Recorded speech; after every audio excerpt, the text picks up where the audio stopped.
지금은 연희 또래와 다름없이 웃음 많고 꿈 많은 17살 여고생입니다. 어린 시절엔 소외와 따돌림을 겪어야 했던 다문화 가정 어린이였습니다.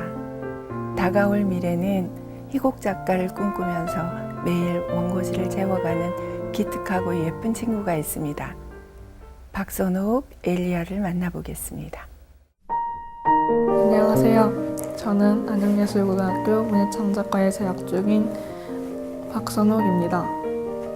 저희 어머니는 필리핀 세부 출신이시고 아버지는 토종 한국인이세요. 다문화 가정 자녀라는 사실 때문에 어렸을 때 괴롭힘도 많이 받았고 관심도 많이 받았고 더군다나 사남매였고 가난했기 때문에 더 많은 관심을 받았던 것 같아요. 그 속에서 그 당시에는 원망도 가끔 하고 제 모습에 대해 피해의식도 갖고 있었는데 중학교에 올라오면서 그런 의식들을 버리려고 노력했고 그래서 그런 아픔들 속에서도 장래희망을 잘 키워왔던 것 같아요. 그래서 그런 것들을 글로 써보고 싶어요. 그리고 장래희망은 극장인으로서 한국적인 토종미를 가진 극을 창작하고 그 극을 세계적으로 알리고 순회하고 싶다는 생각을 하고 있어요. 안녕하세요. 안녕하세요. 네, 자기소개하는 영상 보니까 쑥스러워하던데 본래 쑥스러운 게 많아요? 원래 말을 잘 못해요. 원래 잘 못해요. 그리고 영상 보면서 아유 헐 막 이러는데 자기소개 그럼 다시 한번 해볼래요? 아니요? 네. 어린 시절에 좀 어려웠다. 꿈도 많고 그랬는데 또 상처도 많았다 이랬는데 어떤 부분들이 어려웠었어요? 아무래도 초등학생이니까 음, 다른 또래에 관심이 많고 또 자기랑 다르면 배척하는 게 좀 강했던 것 같아요. 그게 저학년 때는 상관없었는데 이제 고학년 올라가고 나서 애들이 되게 다르게 생겼어요. 어렸을 때는 되게 그래서 가난하기도 하고 또 그래서 다른 나라의 엄마를 갖고 있으니까 그걸 갖고 되게 놀림을 많이 받았어요. 구체적으로 어떤 어려움들이 있었는지 한번 이야기해 주실래요? 5학년 때 쉬는 시간이나 아니면 점심시간에 제가 쉬고 있으면 그 뒤에서 지우개가루를 던지기도 하고 또 제 교과서에 낙서를 좀 성희롱적인 낙서를 많이 했던 것 같아요. 그러면 그럴 때 어떻게 해요? 저는 최대한 웃었어요. 제가 하지 말라고 하지도 네. 않고 내가 되게 애들한테 상처를 받고 있다 이런 걸 드러내기 싫어서 난 괜찮다 이런 식으로 괜찮아 보이려고 많이 웃었던 게 아직도 습관으로 남아있는 것 같아요. 그러면 그렇게 웃거나 하면 다음에는 안 괴롭혀요? 계속 그게 또 재밌어서 계속 괴롭히는데 저한테 나름대로 위안을 주고자 했던 행동이기도 하고 그래서 애들한테 보라는 식으로 많이 웃었던 것 같아요. 그러면 보통 아이들은 누가 괴롭히거나 힘들게 하면 어른에게 가서 일르죠. 그리고 도움을 청하잖아요. 그때 도움을 청할 사람들이 없었어요. 엄마한테 또 말하면 또 그게 상처로 다가오고 속상하실까 봐. 그쵸. 그리고 아빠한테도 말도 못하고 선생님한테는 말해도 딱히 그게 큰 효과가 없었어요. 그러면 그걸 어떻게 다 혼자 견뎠어요? 아무한테도 얘기를 못하고 애들한테는 그냥 웃음으로 표현을 했으면 나는 계속 힘든 게 남아있었을 텐데 그걸 어떻게 해소했는지. 그냥 애들 눈에 안 띄려고 쉬는 시간이나 점심시간 되면 도서관으로 많이 피했던 것 같아요. 아, 학교 도서관 안에. 네, 거기 안에 혼자 있으면 아무도 신경을 안 써요. 그냥 책만 읽고 있으면 되니까 네, 책을 주로 많이 읽었던 것 같아요. 그럼 밥도 혼자 먹고 도서관 혼자 가고 이랬어요? 밥은 그때 선생님이 짝이랑 같이 앉아서 먹게 했어요. 그러면은 짝이 싫어하면서 되게 싫어하면서 막 그냥 반찬도 그냥 뺏어 먹고 아니면 그 반찬 위에 지우개 가루 뿌리거나 하는 식으로 많이 괴로웠던 것 같아요. 그래, 어려운 시간들을 지나왔어야 되는데 그 도서관은 나한테 지금 생각해보니 어떤 곳이었어요? 안식처이기도 하면서 안식처. 꿈을 키워갈 수 있는 장소였던 것 같아요. 내가 숨을 수 있는 가장 편한 공간. 거기는 친구랑 말을 안 해도 아무도 신경 안 쓰잖아요. 그때는 글을 쓰는 게 아니고 책만 읽었어요. 네, 거의 소설집을 많이 읽고 시집은 그때 시집이 하나도 없었어요. 그래서 학교 동화책 도서관에는.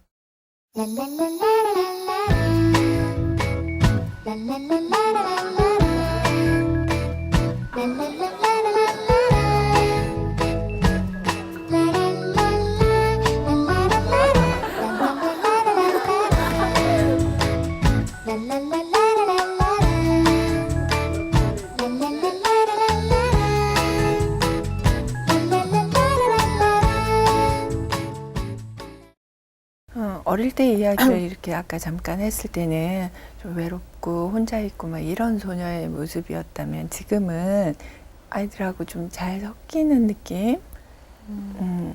중학교 올라오고 나서는 제가 일부러 자랑했어요. 제가 다문화 학생이라는 거에 자랑을 하고 되게 자신감 가지고 하니까 애들도 좋은 모습으로 봐주고 친구도 많이 생기고 그랬던 것 같아요. 그 자신감은 어디서 나왔어요? 원래 엄마가 이런 말씀 자주 해요.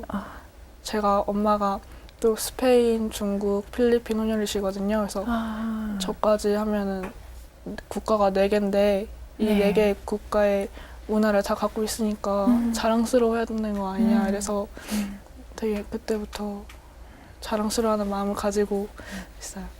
엄마 되게 건강하고 멋진 분이신 것 같아요. 엄마 자랑 한번 해볼래요? 엄마요? 엄마는 독학으로 한국어를 다 하시는데 오래 사신 분보다 더 잘해요.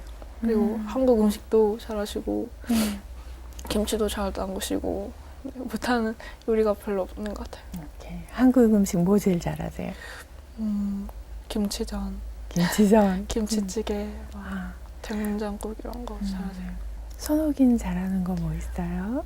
저 요리 요리 잘 못해요. 요리 잘 못해요. 네. 글 쓰는 거 잘하는구나. 친구들하고 지금은 갈등이나 이런 것들이 좀 적어요. 지금 친한 친구들이랑은 싸워본 적이 한 번도 없어요. 제가 문제를 안 일으키려고 하고 그래서 거의 제가 웃기는 막 이런 역할을 해서 딱히 문제가 없어요. 문제를 안 일으키려고 한다는 건 예전엔 그런 문제를 일으켰어요? 그냥 친구가 생기면 불화를 안 일으키려고 해요. 드러내지 않으려고 하는 편이에요. 제가 물을 되게 좋아해서 되게 특이한 방법인데 네. 설거지를 해요. 설거지를 하면 되게 속이 상할 때 설거지해요? 화가 좀 풀려요. 흐르는 물에 손을 갖다 대고 이러는 걸 되게 좋아해서.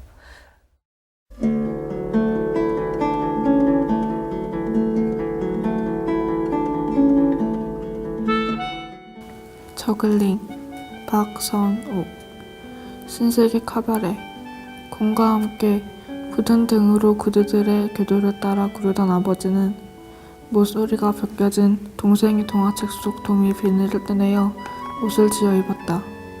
한 마리 도미가 된 아버지가 허리춤까지 오는 얼굴을 일그러뜨리며 공을 닮은 과일을 굴리면 구두들은 발을 구르며 웃음소리를 내뱉곤 하였다. 동생은 평상에 엎드려 아버지의 비늘에 세다가 배를 쥐고 구르면서 평상에서 떨어졌다. 푸르스름한 새벽마다 아버지는 하얀 분장을 벗었는데 동생이 떨어지고 나서 아버지의 얼굴은 점점 더 얼룩졌고 궤도를 따라 구르는 공과 아버지의 발도 덩달아 느려졌다. 아버지 비늘이 빨간색에서 연한색으로 바랬을 때 신세계 카바레는 문을 닫았다. 비늘 위를 요양하던 조명이 깨지고 아버지의 하얀 얼굴이 지워졌다. 시 속에 나오는 저 모습이 아버지의 진짜 직업이에요? 진짜 직업은 아니에요. 아, 그러면 아버지는 어떤 직업을 가지셨어요? 아버지는 공장에서 거의 좀 제작업을 하셨던 것 같아요. 네. 엄마도 그때 일을 하셨어요? 엄마도 일을 하셨는데 좀 핸드폰 제조 네. 이런 걸 하셨는데 지금은 눈이 안 좋아지셔서 이 직업을 안 가지고 계세요. 아, 그러면 생활은 어떻게 해요? 생활은 정부에서 보조금 나오고 또 아빠가 달달이 생활비를 보내주셔서 그걸로 생활하고 있어요. 아빠가 생활비를 보내주신다고 하는 걸 보면 아빠랑 지금 같이 안 지내는 거예요? 이혼하셔서 네, 한 3년째 저희들끼리 살고 있어요. 그러면 엘리야 중학생 때 이혼을 하시게 된 건데 한참 예민한 때에 부모님의 이혼은 충격이었을 것 같은데 그 시간을 어떻게 지날 수 있었는지. 일단 엄마랑 아빠가 돈 문제로 많이 싸우셔서 되게 폭력적인 모습을 많이 봤어요. 애들도 좀 상처가 될 것 같아서 그래서 제가 그냥 엄마한테 이럴 바에야 그냥 헤어지는 게 낫지 않을까 제가 먼저 제안을 했고 그래서 제가 애들 돌보면서 엄마 일 나가시면 애들 돌보면서 저는 나름대로 시 같은 걸로 제 마음을 표현하고 그랬던 것 같아요. 마치 엄마한테 친구처럼 아니면 엄마의 언니처럼 이렇게 살 바에는 헤어지는 게 더 좋지 않겠냐라고 얘기를 했는 이런 모습들이 참 예사롭진 않아요. 어느 순간에선가부터는 엄마보다 한국말도 더 잘하게 되고 한국의 문화도 더 많이 배우게 되고 알게 됐을 텐데 그런 엄마에게 선옥이가 더 언니 같은 보호자 같은 이런 느낌이에요. 저도 엄마한테 보살핌을 받고 있는 상황에서 저도 엄마를 좀 지켜줘야 될 것 같다는 생각이 들었어요. 일단 엄마는 문화도 잘 모르시고 어려운 용어 같은 것도 모르시니까 제가 뭐 방 잡을 때나 무슨 정부에서 무슨 공고 같은 게 나올 때 제가 도움을 드리고 그런 면으로 많이 도움을 드렸던 것 같아요. 그런 것들을 어린 나이에 해가기가 벅찼을 텐데 그럴 때마다 어떤 마음이었어요? 일단 제가 맞이기 때문에 어쩔 수 없이 당연히 해야 된다고 생각이 돼요? 10살 때부터 은행 같은 데 가면은 네. 제가 거의 입출금 제가 하고 뭐 생활비도 제가 내고 방세도 내고 제가 먼저 솔선수범해야지 뒤에 애들도 배우고 할 것 같아서 저는 어렸을 때는 딱히 불만 같은 거 없이 당연히 내가 해야 되는 일이다. 그쵸. 이렇게 생각했어요. 엄마가 못 하시니까 어, 제가 해야 돼요. 그럼 동생들은? 동생들은 일단 저보단 늦게 시작했는데 요즘은 많이 엄마한테 도움 되려고 하고 있어요. 막내가 몇 살이에요? 7살이에요. 막내가 이제 7살. 이제 초등학교 올라가요. 아, 딸이 3명이고 막내가 아들이라서 네. 좀 더 소중한 아들. 아, 딸 3명과 그 막내 아들 꿈이 다 각각 뭔지 궁금한데 저는 극작가고 극작가 밑에 연년생 동생은 식품 영양사? 셋째는 이제 의사예요. 의사. 네, 그리고 네. 넷째는 이제 화가가 되겠다고 아, 네, 지금 그러고 있어요. 동생들의 꿈을 어떻게 응원해주고 있어요? 일단 제가 대학교 가면 제가 돈 벌어서 이제 밑에 애들 다 대학을 가르잖아요.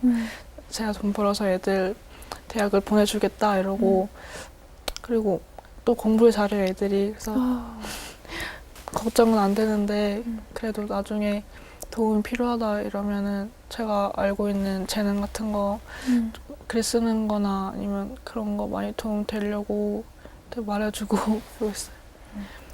그 마음의 짐이 되게 크면 나 이런 거 좀 안 하면 안 되나 왜 나는 이런 부모님에게서 생겼을까 이런 원망도 생길 것 같은데 그런 적은 없어요.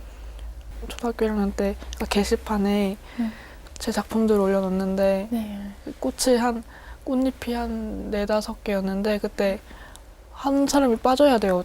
어쩔 수 없이. 그래서 그냥 어쩔 수 없이 엄마를 그렸는데 엄마를 뺐어요. 그래서 나중에 엄마가 그거 보고 왜 자기를 안 그렸냐고 했을 때 제가 어떤 이유에서인지 모르겠는데 부끄러워서 이렇게 말했어요. 그때 엄마가 근데 처음으로 제가 엄마 눈물을 봤죠. 그다음에 혼나진 않았는데 그게 되게 걸렸던 것 같아요. 그때부터 엄마에 대한 원망은 안 하고 엄마에 대해서 그런 부끄럽다는 말 일절 안 하고 그냥 저 혼자서 문제점을 이어나가야겠다 이런 생각을 했던 것 같아요. 참 대견하고 기특하게 성장한 것 같은데 엄마한테 우리 영상 편지 한번 엄마요? 보내볼까요? 영상 편지. 네. 말할까요? 네. 엄마, 초등학교 1학년 때 아직도 그때 일을 잊지 못하는데 그때 너무 미안하고 요즘 사춘기라고 너무 엄마한테 막대하는 그런 모습도 보고 있는 것 같은데 너무 미안하고 이제 대학교 가면은 또 엄마가 많이 걱정할 텐데 나 혼자서도 잘할 수 있으니까 너무 걱정하지 말고 엄마 요즘 필리핀에 가고 싶다고 그러는데 내가 나중에 보내줄게. 엄마 사랑해. 자, 아빠는 그 지금 생활비만 보내주시고 잘 안 만나나요? 아빠가 가끔씩 와요, 집에. 원래는 저희가 찾아갔었는데 이제 아빠가 저희 너무 보고 싶다고 해서 가끔씩 찾아와요. 그리고 아빠한테 헤어지는 게 더 낫겠다고 이렇게 그 권유한 장본인인데 네. 아빠에 대한 마음의 것들이 지금은 어떤지. 아빠가 저희를 많이 아끼세요. 저희 좀 미안하기도 하고 어쩌다 이 상황까지 왔을까 이런 생각도 드는데 일단 아빠한테 잘하려고는 하고 있어요. 지금은 아빠에 대한 어떤 서운함, 혹은 원망 이런 것들은 사라졌나요? 아직 조금 있는데 아빠가 많이 개선하려고 그러고 좀 성찰하려고 하시는 모습이 보여서 좀 괜찮을까 생각도 들고. 아빠한테도 우리 영상 편지 한번 아빠요? 보내볼까요? 아빠, 아빠가 어렸을 때부터 날 많이 아꼈는데 내가 엄마랑 헤어지게 한 장본인이라서 좀 아빠한테 불효한 것 같기도 하고 근데 아빠가 엄마를 좀 더 사랑해줬으면 좋겠고 엄마도 아빠랑 같이 행복하고 싶은 생각을 하고 있으니까 아빠도 좀 이제 화 좀 누그러뜨리고 엄마랑 잘 생활했으면 좋겠어. 네. 아빠가 텔레비전 보실까요? 안 볼 거예요. 그럼 이 편지 어떡하죠? 엄마가 보여줄 수도 있어요. 그래도 좀 희망적인 건 아빠가 가끔 만나러 또 오시고 또 그 어렵게는 하셨지만 생활비 지원을 하시고 이러는 걸 보면 애정이 참 크신 것 같아요. 그리고 이제는 엘리아도 좀 커서 어릴 때 아빠를 보던 시선과는 좀 다를 수 있는 것 같고요. 네. 그래서 참 다행이다 싶어요. 내가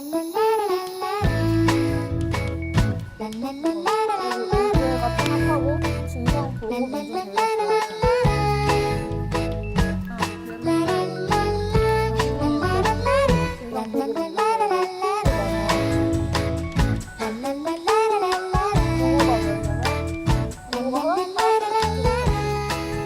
지금 뭐 하는 시간인지 설명 좀 해줄래요? 지금 역사 동아리인데 역사 네. 동아리 역사랑이에요.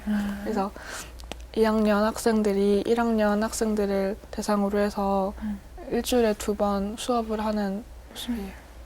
그 말하는 거 좀 어려워하잖아요. 네. 근데 지금 저 모습은 되게 씩씩하게 하고 있는데 괜찮은가 봐요? 수업 준비를 철저히 해서 그런 것 같은데 원래는 많이 떨어요. 앞에 자기소개에서 뭐가 미진했죠. 막 좀 내가 왜 저렇게 했을까 막 이런 건데 네. 지금 나 박선옥은 뭐뭐다 하고 자랑 혹은 자랑이요. 이런 거 한번 해보세요. 한껏. 제가 꿈이 극작가잖아요. 제 꿈에 도달하기 위해서 연극도 많이 보고 연극 관련된 체험도 보조 스태프 같은 체험도 많이 했어요. 그리고 또 저를 좀 성장하게 하기 위해서 많은 대외적 활동도 많이 하고 네. 공모전도 많이 나가서 입상도 하고 요즘 1학년 때는 잘 없었는데 2학년에 올라와서 나름 성적도 많이 올리고 그리고 전공도 많이 올랐어요. 네. 그 정도. 자, 이제 꿈이 극작가가 되는 거잖아요. 그 내 꿈을 위해서 나는 한 발 한 발 이런 것들을 구체적으로 하고 있어요 하고 이야기 좀 해줄래요? 어떻게 하고 있는지. 일단 시나리오를 쓰고 있는데 시나리오 공모전에 나가기 위해서 한 갈고 닦고 있어요. 한 작품을. 한 작품을 네. 살짝 얘기해 줄 수 있어요? 고3이에요. 네. 주인공이 고3인데 엄마 아빠가 거기다 입시학원에다가 일단 자의적이 아니라 고의적으로 넣어버린 거예요. 자기는 싫은데 요즘 청소년들의 자화상을 그려준 것 같아요. 보통 다문화 가정 이렇게 하면 뭔가 아프고 어려운 일만 있을 것 같은데 그 사람들이 상상하기를 네, 굉장히 꿈도 많고 거기에서 실제적으로 가족들이 힘들지만 따뜻하게 함께하고 있는 모습들이 이 엘리아의 가정에서는 보이는 것 같아서 마음이 좀 훈훈해져요. 극작가의 꿈으로 나는 이런 작품을 내가 극작가로 완성이 됐을 때 무대에 올리고 싶다 하는 꿈이 있으면 한번 나눠줄래요? 제가 고전문학을 되게 좋아하는데 고전문학을 계기로 해서 구전문학을 바탕으로 해서 극을 하나 만들고 싶어요. 되게 한국 고전문학 있잖아요. 네. 되게 탈춤이나 굿 이런 정통적인 걸 해서 올리고 싶고 그게 해외로도 공연하고 싶어요. 해외로 공연하면서 엄마를 데리고 다니면서 무슨 세계 순회도 하고. 아빠는? 아빠요. 아빠는 여행하는 거 안 좋아하세요. 그래서 엄마랑만 동반할 거예요? 엄마는 다른 나라 가는 걸 되게 좋아하는데 아직은 필리핀이랑 한국밖에 네. 모르시기 때문에 데리고 다니면서 순회도 하고 싶어요. 엄마한테 해주고 싶은 게 많은가 봐요. 엄마가 좀 어렸을 때 좀 어린 나이에 저를 낳으시고 엄마 몇 살에 나으셨어요? 25살에 낳으셨어요. 그래서 어렸을 때부터 좀 가난했고 억압된 사회였기 때문에 누리지 못한 게 많이 있으셔서 제가 누리게 해주고 싶어요. 엘리아도 누리고 싶은 게 많았을 텐데 못 누렸을 거예요. 그런데 나의 소망은 어디 가고 엄마부터 이걸 채우고 싶다는 이 마음이 짠하기도 하고 대견하기도 한데 어떻게 엄마에게 그런 마음이 먼저 가요? 저는 많은 걸 했어요. 활동도 많이 어떤 하고 많은 걸 했어요? 무슨 다른 나라도 가보고 터키도 가봤잖아요. 그리고 꿈을 위해서 많은 활동도 했는데 엄마는 꿈을 이루기 전에 저를 낳으시고 되게 꿈도 못 이루시고 나중에 가서는 좀 어려운 활동을 많이 하셨기 때문에 제가 좀 도움이 되고 싶어서. 엄마가 들을수록 든든한 딸을 뒀구나. 내 큰딸이 참 큰 힘이 된다. 이런 마음 드시겠어요. 그럼 다행이죠. 참. 두 가지만 질문하고 싶은데요. 네. 어릴 때부터 그러니까 쉽지 않은 시간들을 지나오면서 나에게 좀 희망과 꿈이 되는 책이 하나 있었다. 그래서 다른 친구들에게도 이 책만큼은 좀 읽어보라고 하고 싶다 하는 거 있어요? 네. 연금술사. 연금술사. 진짜 자기의 꿈을 진짜 잃지 않고 계속 이어나가잖아요. 진짜 자랑스러워하고 자기에 대한 확신을 가지고 꿈을 계속 이뤄갔으면 좋겠어요. 자, 이제 요즘은 다문화 가정만이 꼭 아니더라도 성장을 하면서 힘든 시간을 보내는 청소년들이 많아요. 그 청소년들에게 꼭 해주고 싶은 이야기가 있다면? 일단 제가 저의 모토는 자신을 자랑스러워하라예요. 네. 그리고 제가 좌우명이 이것 또한 지나가리라 이건데 자기한테 어려움이 닥치더라도 일단 자기는 이겨낼 수 있다는 자신감을 가지고 자기를 자랑스러워하고 자기가 꼭 필요 없는 사람이라고 생각하는 사람이 되게 많아요. 자기가 왜 불필요한 사람인지 그걸 너무 많이 알고 있는 사람들이 많기 때문에 자기를 필요한 사람이라고 생각하고 자기가 미래에 도움이 될 거라고 생각하고 자기의 미래를 좀 더 개척해 나갔으면 하는 그런 바람이 있어요. 네. 내가 소개할 때 17살 여고생입니다 하고 소개를 해줬는데 네. 지금 이야기를 하고 나니까 나는 17살 이상의 훨씬 큰 어른하고 얘기한 느낌이에요. 어떻게 이렇게 마음속이 단단하게 성장했을까 이런 마음이 들어서 네, 제가 마음이 막 설렌다. 이 친구의 미래가 얼마나 멋지게 클까 설렌다 이런 마음도 들고 또 한편 또 마음이 뻐근하게 아프기도 해요. 이렇게 괜찮게 성장할 때까지 안에서 얼마나 마음앓이를 했을까. 그런데 참 잘 컸다. 대견하다. 이런 마음이 듭니다. 그래서 오늘 같이 이야기 나눈 시간들이 또 다른 친구들 엘리야처럼 이런 시간을 살아야 되고 환경을 살아야 되는 친구들에게 힘이 됐으면 좋겠어요. 네, 감사합니다. 네, 쉽지 않은 이야기들도 있었을 텐데 마음 열어서 함께 나눠준 것에 대해서 감사해요. 요즘은 직장인이 되어서도 부모가 뭔가 도움을 줘야 하는 어른들이 많다고 합니다. 17 어린 나이인데도 그리고 녹록지 않은 환경에서 자랐는데도 참 실하고 대견하게 컸다 싶은 친구를 오늘 만나면서 바람 속에서 핀 꽃이 훨씬 더 향기롭다는 말을 실감합니다. 엄마의 나라가 다르고 피부색이 조금 다르고 살아야 하는 환경이 어려웠다는 것이 힘들게 자라야 하는 것에 바탕이 된다면 우리는 다르다는 것의 편견이 언제쯤 사라질 수 있을까 다시 한번 생각해 보고 싶습니다. 저는 다음 시간에 다시 오겠습니다.